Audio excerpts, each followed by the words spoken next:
If you don't succeed, there's a big old Pacific right next to you. Just walk in it and just drown yourself. How did you find your way out from Serbia? They said, okay, God, you know I need to go.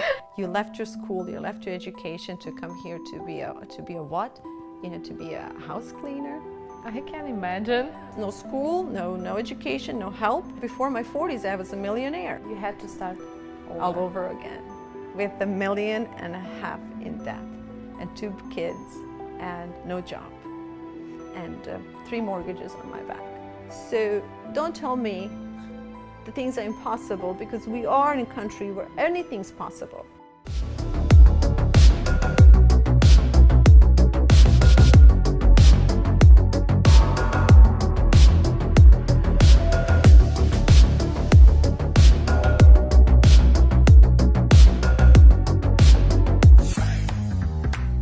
If you dream of the sky, forget about the stars and roll up your sleeves. Today my guest is a person whose whole life was built on this phrase. She is not only the owner of her business, but she is a dreamer whose dreams came true. Please welcome an immigrant from Serbia, Vlada Vladic. Hi Vlada, thank you so much for inviting us. Your place is gorgeous. I'm in love with it. Thank you, thank you. I think it's wonderful to host you. How long have you been in the US? For how long? I'm in the US now for almost 32 years. 32 years? 32 years. Wow. What year was that? I came in 1989. I was 19 years old, and I'm about to turn 52 this year. So yeah, I've been here for quite a long time, almost 33 years now, yeah. Why did you come here that time?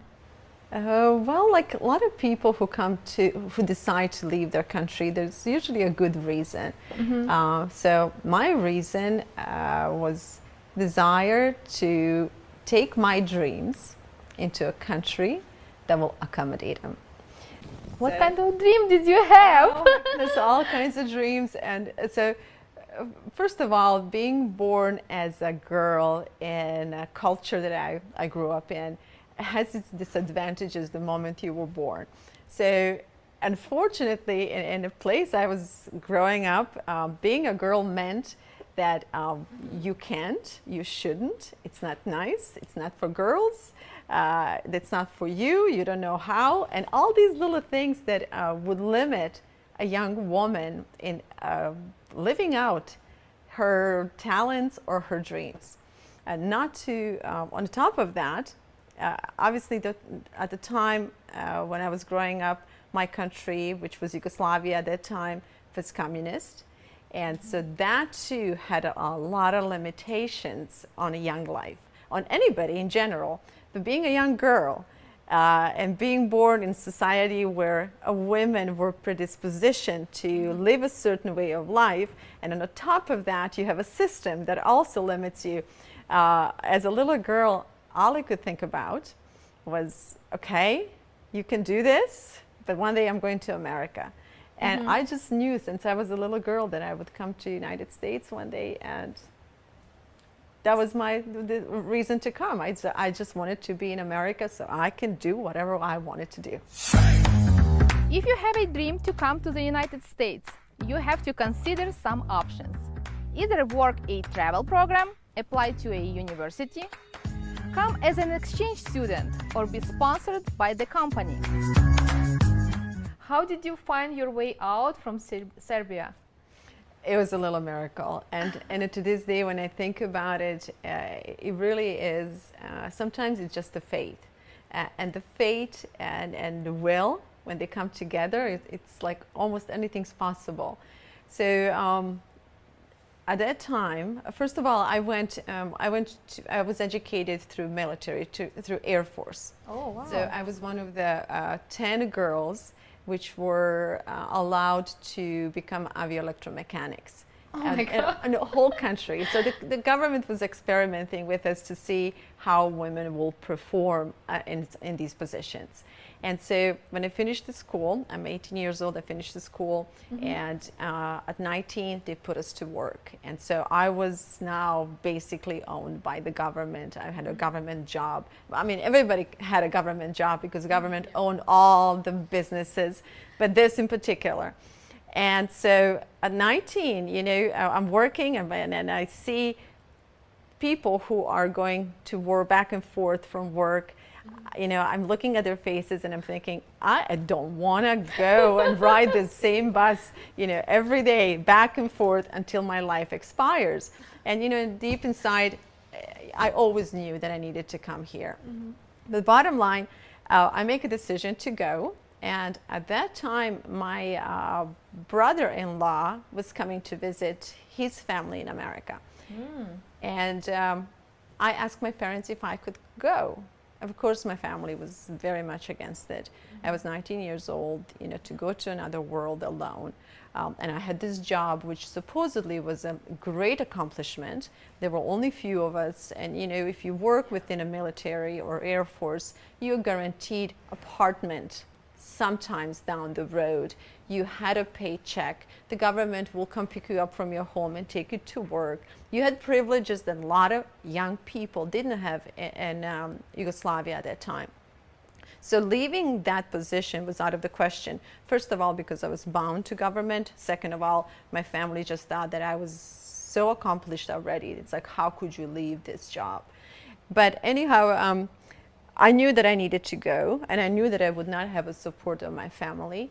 So I secretly started working on passport. I got the passport, and I went to the embassy. And at the time, when I was at the American embassy, there were masses of demonstrations were passing by the embassy, and so the things in Yugoslavia, former Yugoslavia, were kind of brewing, and things were starting to happen and preparing for that big war. And by some miracle, and it really was a miracle, I was given visa. And being young, usually that's like absolutely no. Nobody can leave. Because you had this position as well. Yes. Oh, wow. It was really interesting. And first of all, just to get a permission from government to apply for visa, that was a little miracle in itself, because the person in charge of our base, it's very interesting how life plays, how little components play a big thing and big role in life. So when I worked, we always had opportunity to stay late and work overtime. Yep. And so people would usually leave, and I always stayed a little overtime. And during these hours is when the person who was in charge of the base would walk the hangars and see who's there. And he would often run into me. And I had a really, really curly hair at that time, really, really blonde and very curly. And then, me being so petite, he will always come and tease me and notice me. It's like, so you're working late again tonight.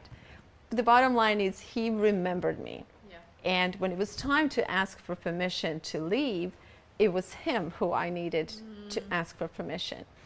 Long story short, he was not available when I needed the papers. He was in a meeting, and I was in the middle of this hallway just praying to God. I said, okay, God, I need to go.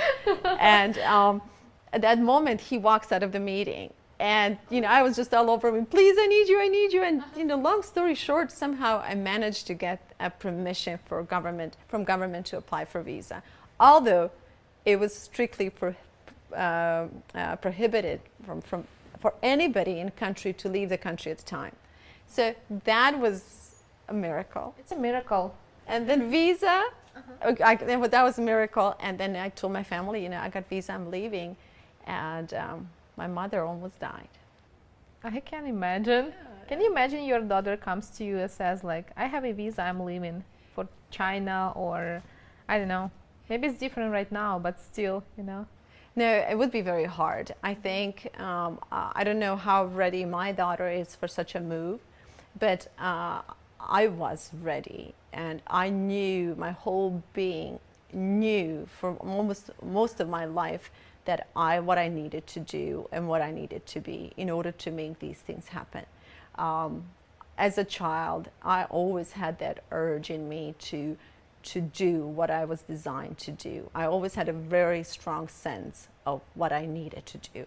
And I needed to be free, truly free, in order to do that. You should know there are a lot of non-profit organizations that are helping foster kids with their jobs, schools, and their housing after they reach the age of 18. Did you think about Great Britain or France? Did you consider those countries or no? Well, it's very interesting that you ask me that, because I have family in New Zealand, I have family in Germany, I have family in Switzerland, wow. family in London. So there are family all over Europe. So that was the biggest argument with my parents. It's like, why not Austria? Why not in Italy? Why not any other country that's nearby? I wanted to come to America. I didn't just want to leave my country to get a better life somewhere else. I wanted to be here. It's amazing. Because I didn't have that. That's why it's so amazing to listen to me. And you came here as what kind of visa? Like as a visitor? I came as a tourist, and as soon as I arrived, I applied for visa, for working visa, and I hired an attorney. And since I worked within a government, I was able to ask for a permit to stay here as a political asylum. And so that's how we started the process. Business immigration to the US is one of the easiest ways to move there for permanent residence. It's easy to open your own business in such a developed country, but you need to understand which areas are the most relevant and more profitable. How long did it take you to get your green card? Or well, getting a green card, as you know, is really hard. Yes. And so 7 years of paying attorney and just getting the permits to work and just to be here, eventually that all stopped when I got married. 7 years into being in, when I was in States, I got married, and then we started a whole new process based on my marriage. Again, how much did you spend for the lawyer? A lot. A lot? A lot. Did you count? I don't remember, but it was a chunk of my humble, paycheck. I didn't make much, but I had a lot. But you didn't get this green card still before your marriage, right? No, but I did get a permit to work. Permit to work. Yes. I got a social security number, and I got a permit to work until my case was decided. And so the case went on and on and on for almost 7 years. I did not get a permanent papers until I got married. Was your husband a citizen? Yes. Okay, it's easy. Yes. Yeah, that always helps, right? It helps a lot, yes. Yes. What did you do when you just moved here? What kind of jobs? Did you speak English? None. You didn't? No, not at all. Not at all. I mean, it's, but you just figure out, you will learn, and we do. I mean, once you make a decision to go somewhere, I mean, I think this is a very important thing to notice and to take a note of, is once you make a decision to go somewhere, you really, really have to understand yourself and who you are as a person, and what do you really want. And when you make the decision, any obstacle that comes ahead, including the language, it's doable. Everything's doable. Now, obviously, coming younger helps a lot more versus coming in your 40s or 50s. But a language alone was not a reason to hold me back, or lack of family here was not a reason to hold me back. And another thing, when you come to another country, and that can be anywhere, you have to be ready to take any opportunity. And that often means that you have to take jobs that are less desired. And so for many years, I cleaned houses. I was a nanny. I mean, I scrubbed toilets, and I made a lot of money. And my mother was dying all these years, thinking like, oh, my daughter left. She left, this wonderful job, and now she's she's doing she's there, scrubbing right? toilets. Yes. I mean, at some point, she even showed up in the U.S. and she said, I came to take you back home. You left your school, you left your education to come here to be a what? To be a house cleaner. When was it? How many years later she came? She came about 3 or 4 years after I was here. Oh, really? Wow. Right, right. So any job that's, a decent job, you don't do stuff that that will jeopardize your future. But there are plenty of opportunities in America, even today, for people who want to start their life. However, I find that people are not as willing to start on that level and on that position. And I think that it's very often can be a great disadvantage to their arrival here, if you will, or to starting their life in this country. Yes, as I mentioned before, people see all these beautiful pictures in the movies and Instagram. They want to have this life right away. But you have to work hard for this life. Well, I think it's very important to talk about the maturity and understanding, life in general. I do see that today's youth is easily fooled into what's out there without understanding the steps to get there, commitment, sacrifices, and the hard work that needs to be invested in order for you to achieve your goals. I think today's media, although it's wonderful to be able to share so much instantly, it's also deceiving and pulls people, especially younger generations, away from reality. It does. I agree. And did you apply for a college, or did you do some education here, or you married? What happened the next? So after cleaning houses for 4 or 5 years, I got married, and my husband was in a construction business.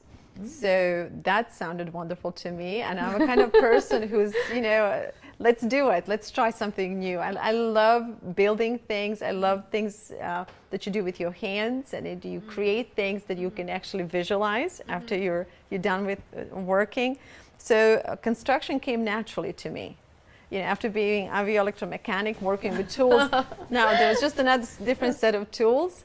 And we worked in construction for a few years, and then I decided I wanted to have a restaurant. And we opened up our first restaurant. Here? In Florida. In Florida. Yes. So did you move to Florida first? I came to California first, spent a few years here, then moved to Florida. Worked there in construction after Hurricane Katrina. Oh, did you help your husband? Did you meet him in California? In California. Oh, okay. Yeah. And so basically I was the only woman on a construction site with a tool belt on. And I would often tell my husband, I'm thinking these people are going to think that either I'm very dumb, that you can't leave me home alone because I might electrocute myself, so you have to drag your wife on a construction site, or that I'm a very loose woman, so you have to keep her next to you. But I love the construction. I just loved it. I love building houses. I mean, this is one of the homes that my husband and I built. Oh, this one? This one, and quite a few more in this neighborhood. Oh, really? So, yeah, I absolutely loved it. How long does it take to build this house from the beginning? It takes about a year with the permits, grading permits, all the licensing, and about 6 to 8 months to get the work done. Did you build for yourself here, or did you build for other people and you left one house for yourself? We build for ourselves, we build for other people, we build commercial buildings. It was a wonderful career, and it somehow fitted. Amazing. I learned the construction. I have a contractor's license now, and it was just like, wow, bring it on. It was fun. It was lots of fun. Do you keep doing this? No. No? No. My husband passed away. Oh, sorry. And the economy has changed at the time when he passed away as well. So doing construction was not an option anymore. So I had to reinvent myself again. And I say this because people who are listening this, that's another very important thing. If you're going to start life somewhere, be ready to reinvent yourself constantly and allow yourself to grow through opportunities that present themselves to you. don't be stuck saying, this is the only thing I know how to do, or this is what I want to do. Be open and be willing. And life is long enough. People say it's short, but when you think about things that we are able to do in a lifetime, life has so many opportunities and so much time for you to grow into, who says you have to be a contractor your whole life, or you have to be a teacher your whole life? And why not? Why not? I wonder, how did you see yourself that time when you wanted to come here? Who did you want to be? Well, going back to that point where I arrived in U.S. I mean, let's not make it. Let's not put aside the fact how hard it was. It was extremely, extremely hard. First of all, I left my family and I decided to stay here. And the message that my family sent back to me, and my sister in particular, I mean, we're very close and she loves me, but what she said, I meant, if you don't succeed, there's a big old Pacific right next to you. Just walk in it and just drown yourself. Because basically, because I went against so many things. My parents were so much against it. The government was against it. If I went back, they would have persecuted me. So not succeeding was not an option. And all the friends, everybody that who was close to me said, don't. You shouldn't. You are young. You are alone. You don't know anybody. You don't know the language. You don't know the system. Don't go.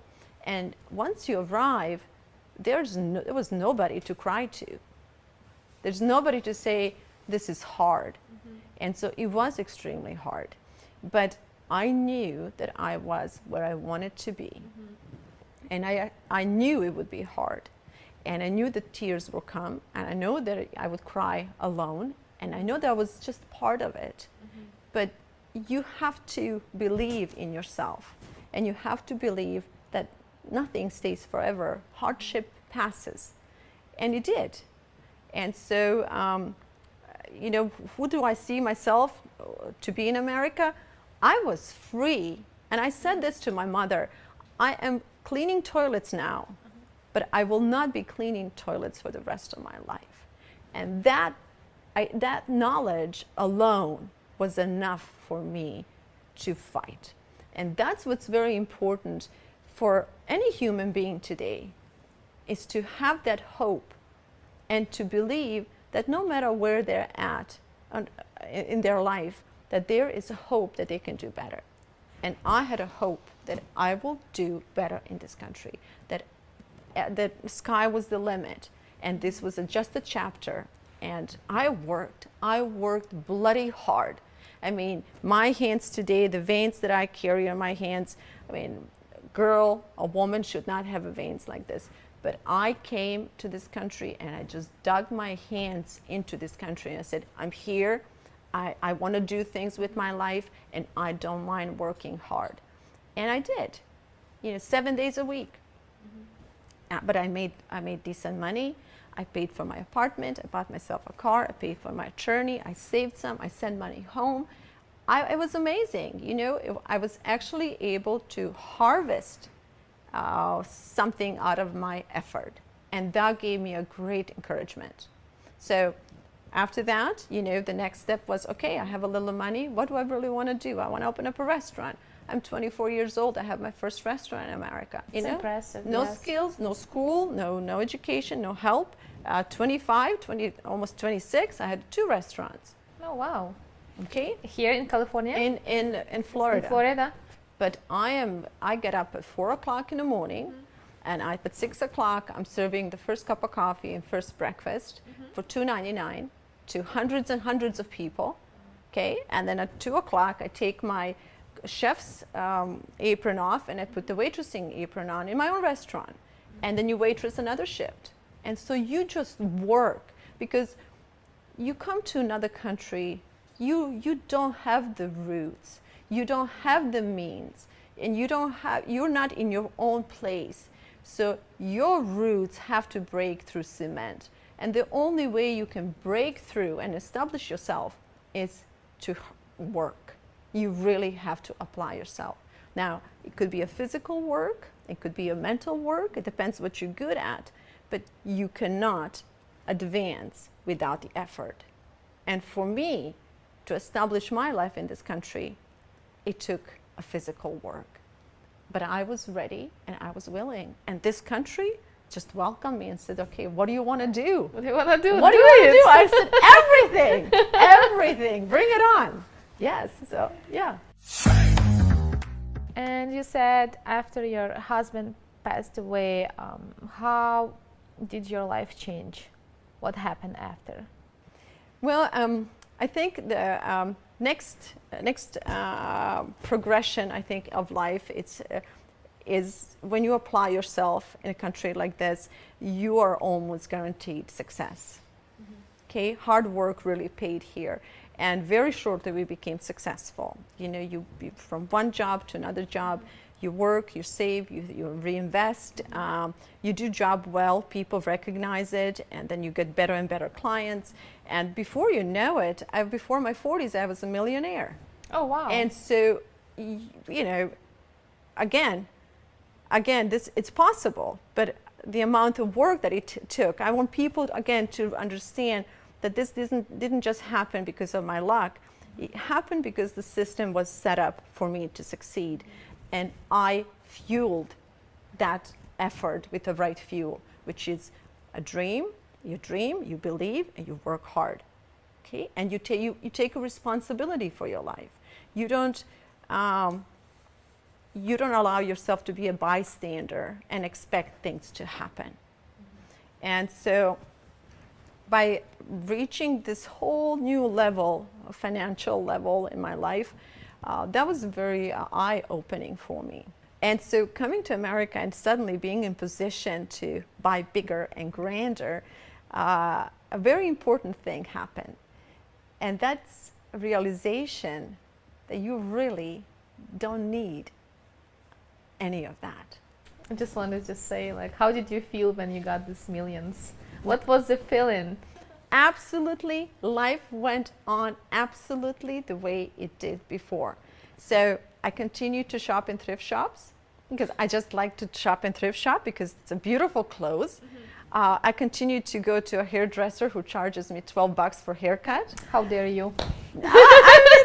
I continued to live the way I always lived. Now I only had more space to clean and more space to air condition and more taxes to pay.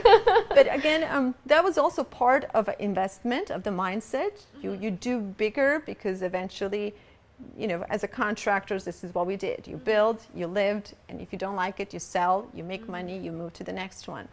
But the beauty of accomplishing something is, for me at least, it was that realization that I really didn't need any of that. What I did need all along was the opportunity. Opportunity to prove myself to myself,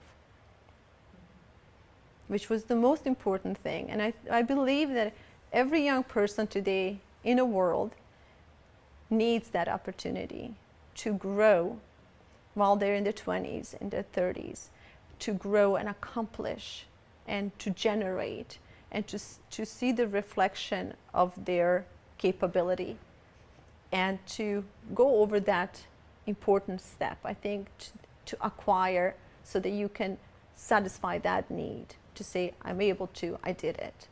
And so, you know, after we were in that position, my husband got sick soon after, and things had changed during that time. My husband was sick for about 10 years, and 2 children were born during these years. So life turned, you know, again, the hardship came again because suddenly, From other side. yes, you had one thing, but life brings you something else, and it was hard again, but I was ready for that too. And we managed. Our family managed. I took care of my husband for 10 years. When he passed, I was broke. all the money that we made was gone. And because Why? when you're sick for 10 years, you don't produce. Oh. Life basically stops.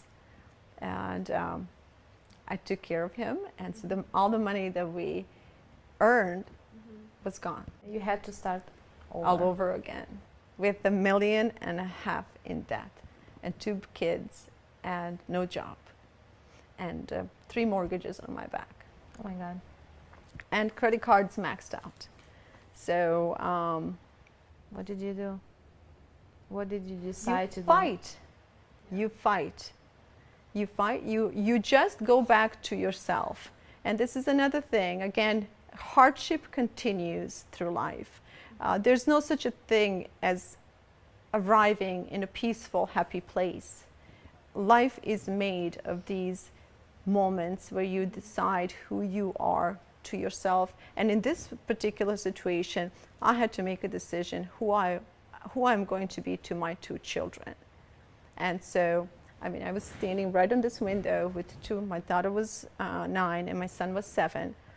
Broke, beyond broke. I mean, penniless. And then, I mean, credit cards were maxed out. And I'm talking hundreds of thousands of dollars in credit cards. And I told my kids, and God blessed us.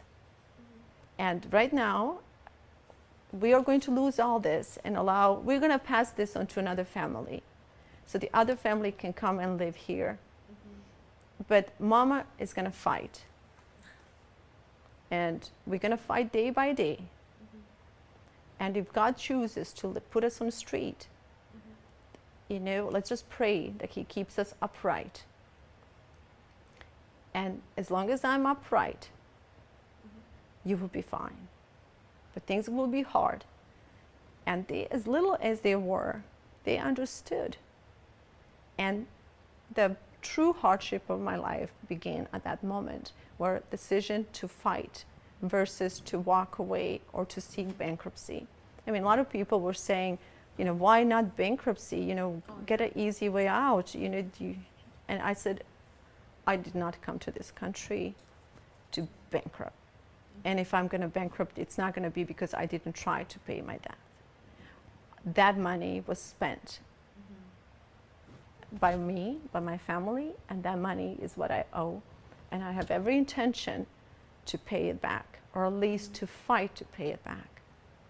And I look back at those years, and I honestly don't know how we managed, how did life and how did faith and God work through my life to allow me to walk out of it and to pay off most of the debt and to be where I am today. But it was almost,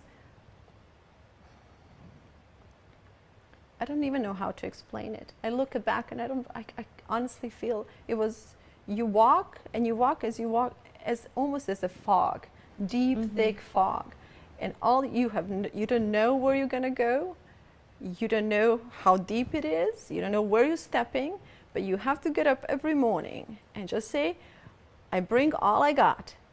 And here I come. And God, you take care of the rest. And somehow He did.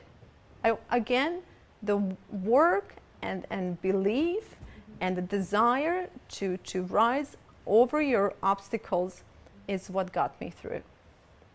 And so after years of that struggle and doing this process, you really have another opportunity to do some accounting within yourself of what is my life, who am I, what am I doing, and what's the purpose of all of this. And during this time is when this charity was born, because I needed a higher purpose than just surviving. I needed to fight for my kids. They were the force that made me strong, and then elevating my purpose to a whole nother level that removed my effort, not just that it wasn't just for me anymore. Now this has another purpose. It gave me a great strength. And that's another thing I would like to share with you and your viewers. It's, you know, as you age, seeking that purpose in life that will give you the energy and drive to be successful. Yeah, I agree. And that's how Villa de la Vine appeared. That's your idea was to create this. How did you get this idea to create this? And I made a decision that from that point on, after my husband passed away, and after all this struggles, we went through all these struggles. I made a decision that for the rest of my life, I no longer wanted to work so I can become richer and have more. I felt that once that need was satisfied, you've been through that, even though I was broke, I felt that I had an opportunity to grow in a whole nother direction. And my life changed. You came as an immigrant, you worked, you acquired, you did things, you suddenly life happened, and now you're doing accounting of what is this, how does all this make sense? And this house, whatever I had a house, and one thing I'm good at is people. I like people. And I said, how can I and how can what I have start working for this country? And so the house was converted into a vacation rental. And part of the what we earn is now it funds a charitable work that's helping bring American families, reconnect American families and communities. So in a sense, what I have done and created, I want to give it back to this country so that this country can continue to be a beacon of hope to a lot of young girls and young boys around the world. So they too can one day come to this country and make their dreams come true. Can you explain more? Because it's so surprising in a good way to me. Usually people think about themselves when they move to this country, like how they can make their life easier. And right now you're thinking like how you can be grateful to this country. I haven't heard this from so many people. It's really impressive. And can you explain us all this process? How do you bring all these families together? What is this about? Thank you. Well, the first thing I think anybody who comes to this country should really think about why they're coming. I believe that this country still has a phenomenal potential, has a wonderful people. There's so many immigrants in this country with so many wonderful talents.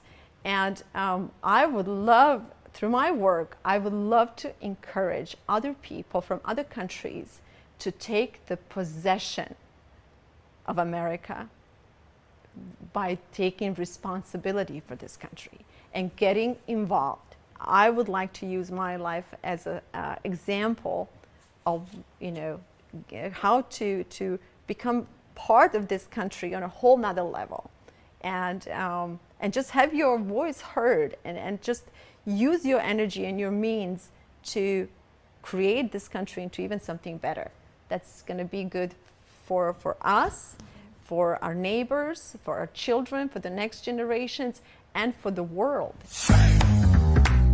Tell me about all your programs. You have so many programs. I checked your Facebook a little bit, your website, and you have this cooking and kids.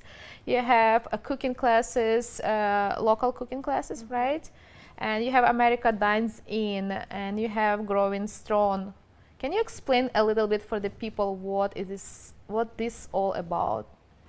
So the charity was created with the backbone of community and need for reconnected community and reconnected families in America. I think this is the most important thing that we need to do in this country right now, because there's so many things that are changing and shifting. And I think as Americans, regardless of where we come from, as Americans, we need to regroup and reconnect.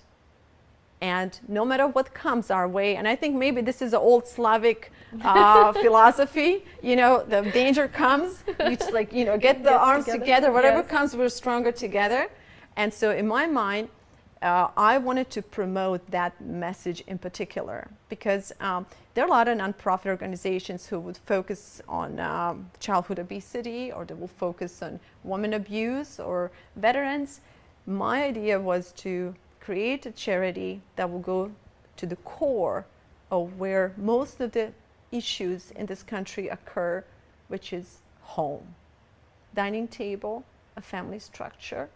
And I believed if I can bring attention to that place and reinforce American families, I will do the greatest service to my country. And so the charity was focused to bring American families together, and we do this through 3 different programs.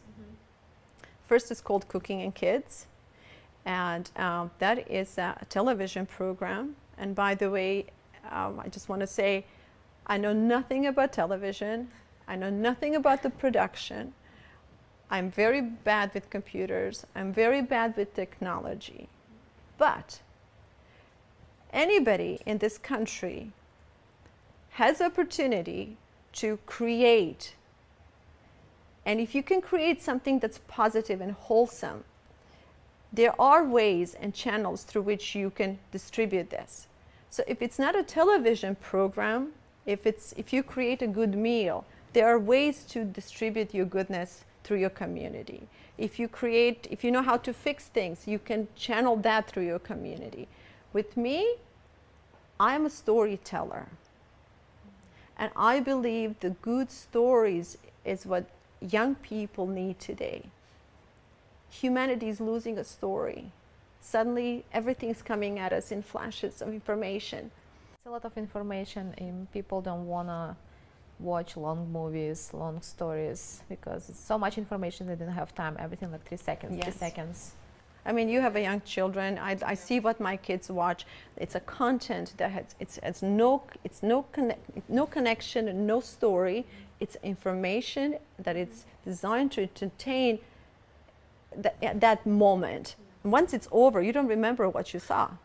You can remember thousands things in Right. 1 hour, you know, all TikToks, videos, and everything Right. around. No. So I went back to what I felt, okay, we still need stories, and stories about us, about people, about food, good neighbors, people, volunteers in the communities, stories that inspire and encourage people. And so that's how the Cooking and Kids program was born. And obviously everybody again was telling me, you don't know, what are you doing? You don't have time. That's not going anywhere. You're too busy. That's not for you. You don't have skills. And that's all given. That's all given. But in 3 years, that simple program is now on 250 public access TV stations. Over 20 million viewers are watching this program, and we're in 40 states. So don't tell me the things are impossible, because we are in a country where anything's possible. If I can do this, I have 2 kids, a business, I'm all alone, I'm a single mom, I struggle to provide for my children, and I'm still able to create this. Don't tell me that, it's impossible. You're in the right place where everything's possible.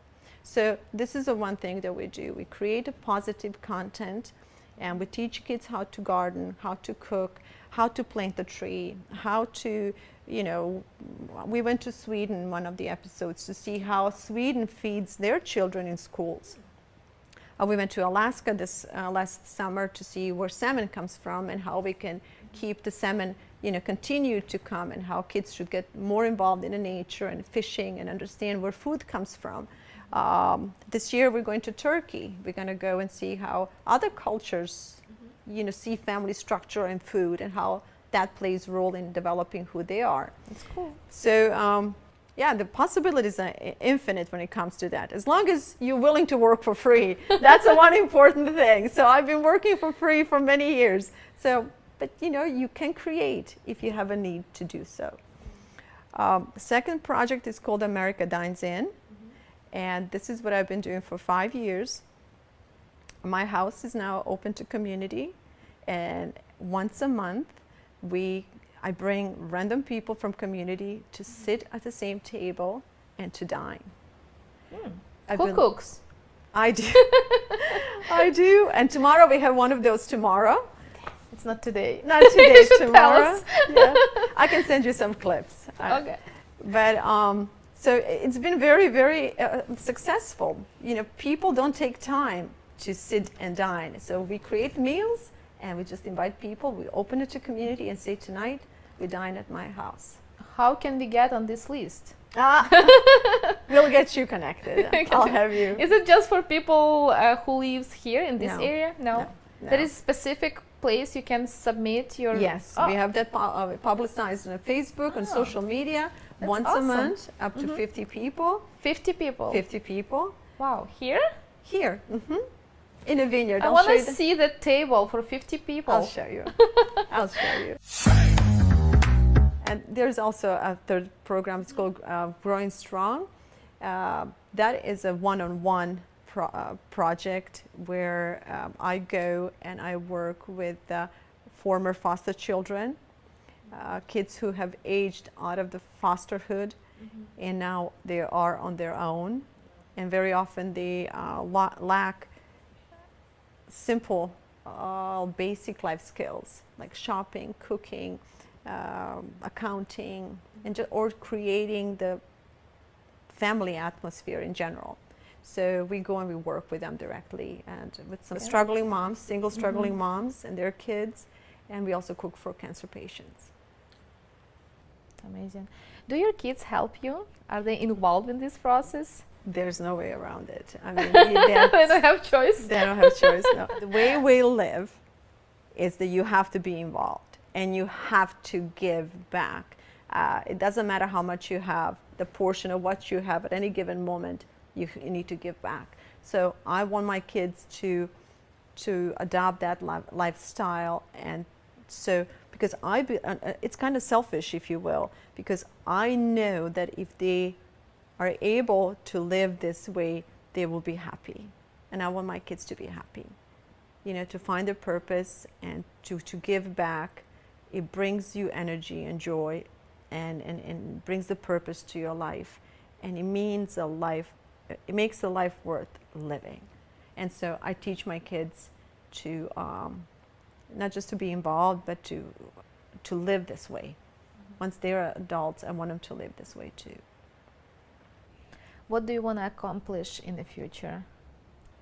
The biggest and perhaps the hardest thing in life is to honor yourself and your soul and whatever God has planted in you and in us, to honor that human being, and not to allow the mainstream to come at you and to make you compromise or to make you steer you away.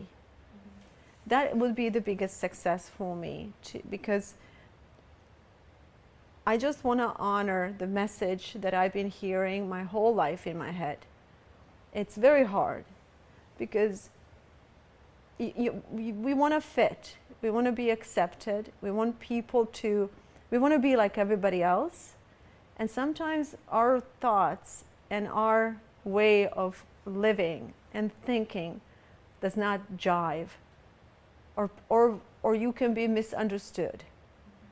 And in the process of that, honoring goodness in us, and we all have that goodness, I think that's what I want to accomplish. I want to see myself through the end of my life, honoring that voice and message that I have been hearing my whole life. And that voice tells me to give back, to show compassion, to not to work just for yourself, to be part of something greater than our little life alone. Because we all sit and stand on shoulders of so many people who came before us. We cannot ignore that. From people's hard working hands, to people's loving hearts, to people's poetry, ideas. I mean, so many people came before us to create what we have today. and honoring that, and maybe teaching kids and new generations to honor it too, so that they too can grow. That's what I want to do with the rest of my life. Thank you so much. I think that you sent a very strong message to this world, and you inspired me. I think you inspired all of us in this room. Thank you so much. It's a huge. I like what you are doing, and for sure I want to be at this table with the 50 people together. I think that's amazing. That's amazing what you are doing. Thank you. And so is what you're doing. Thank you for giving us opportunity to share stories. Again, I love stories, and you're doing your part, and you're using your talents to bring attention to what's possible. And a lot is possible. And to all of you people who are watching your show, I would like to encourage them. And this is not just the people who come from your region or my region, or people who come, this is for everybody, including people who are born here. We have something amazing here. And if we all step forward with our talents in effort and in decision to give to the fellow man, this country will blossom and flourish once again. Amen.